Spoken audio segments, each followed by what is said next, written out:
Hi friends, నా పేరు Sai Mahesh. A to Z mom's కుకింగ్కి స్వాగతం. మటన్ అంటే ఇష్టం ఉన్న వాళ్ళు ఈ గోంగూర మటన్ని ఒక్కసారి ట్రై చేయండి, మళ్ళీ మళ్ళీ అడుగుతారు. గోంగూర పులుపు, మటన్ మసాలా కలిసిన ఈ కాంబినేషన్ అసలు నెక్స్ట్ లెవెల్. అంతే చాలా ఈజీగా ఫుల్ టేస్ట్తో గోంగూర మటన్ని ఎలా చేయాలో ఇప్పుడే చూసేద్దాం రండి. దీనికోసం 1/2 kg బాగా కడిగిన మటన్ని తీసుకుందాం. ఇందులో 1 స్పూన్ సాల్ట్, 1/2 స్పూన్ పసుపు, 1 స్పూన్ రెడ్ చిల్లీ పౌడర్ వేసి ఈ మిశ్రమం మొత్తానికి బాగా పట్టేలా కలుపుకుందాం.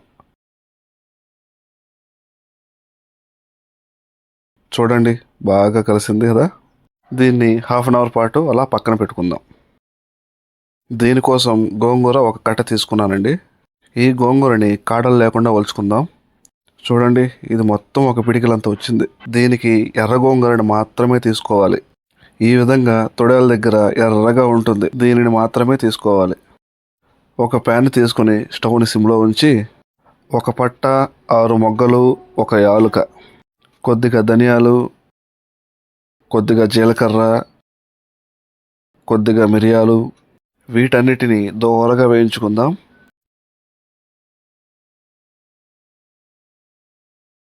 వేగిన తర్వాత చిన్న రోటిలో వేసి మెత్తగా దంచుకుందాం. చూడండి, ఈ విధంగా. అదే ప్యాన్లో 2 స్పూన్లు ఆయిల్ వేసుకుందాం. దీనిలోకి సన్నగా కట్ చేసి పెట్టుకున్న 3 పచ్చిమిర్చిని వేసి బాగా వేపుకుందాం. ఇందులోనే సన్నగా కట్ చేసి పెట్టుకున్న 2 పెద్ద టమోటాలను వేసుకొని బాగా మగ్గేంత వరకు వేపుకోవాలి.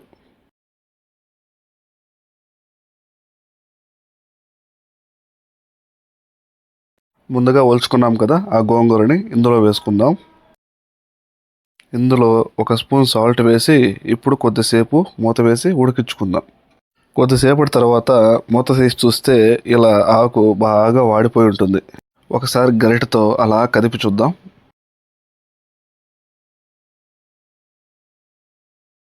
ఇప్పుడు ఒక ముద్దగం తీసుకొని బాగా మెత్తగా చేసుకుందాం. ఇలాంటి ముద్దగం లేకపోతే ఆకుకూర పప్పుని ఎలా మెదుపుతారో అలా కూడా మెదుపుకోవచ్చు, కానీ మరీ ఎక్కువ మెత్తగా చేయకండి.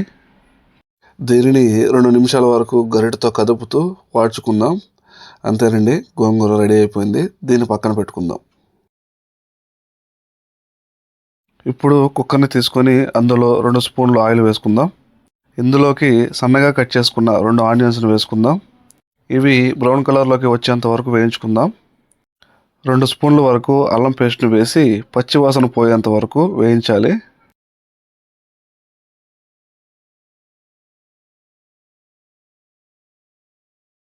ఇందులోనే 1 రెమ్మ కరివేపాకు వేసి బాగా కలుపుకుందాం.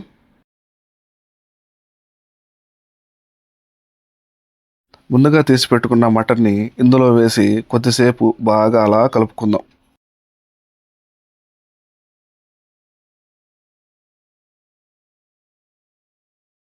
మటన్ వేసుకున్న 5 నిమిషాల పాటు ఉడికించుకుందాం. ఇలా 5 నిమిషాల పాటు ఉడికిస్తే మటన్లోని వాటర్ అంతా బయటకు వస్తుంది. చూడండి, ఇలా రాగానే మసాలాలు అనేటివి వేసుకోవచ్చు. ఇప్పుడు రోటిలో వేసుకున్న మసాలాని ఇందులో వేసి 1 spoon red chilli powder, 1 spoon salt వేసి బాగా కలిసేలా కలుపుకుందాం.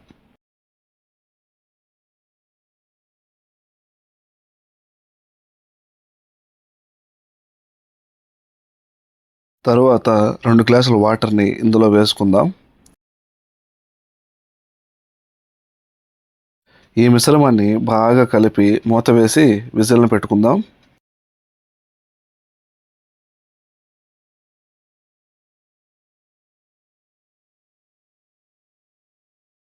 అలా 4 విజిల్లు వచ్చిన తర్వాత మూత తీసి ఒకసారి అలా కలుపుకుందాం.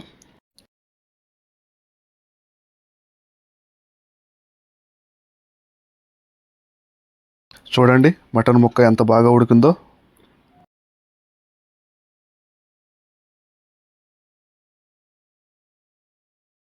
ఇంతకుముందు చేసిన గోంగూరని ఇందులో వేసి ఈ మిశ్రమం బాగా కలిసేంత వరకు కలుపుకుందాం.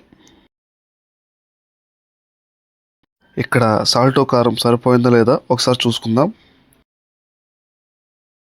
నాకు సాల్ట్ తక్కువ అనిపించింది, అందుకే నేను 1 స్పూన్ సాల్ట్ని వేసుకుంటున్నాను. ఒకసారి బాగా కలుపుకొని ఒక 5 నిమిషాల పాటు మూత పెట్టి ఈ కూర దగ్గరయ్యేంత వరకు ఉడికించుకుందాం.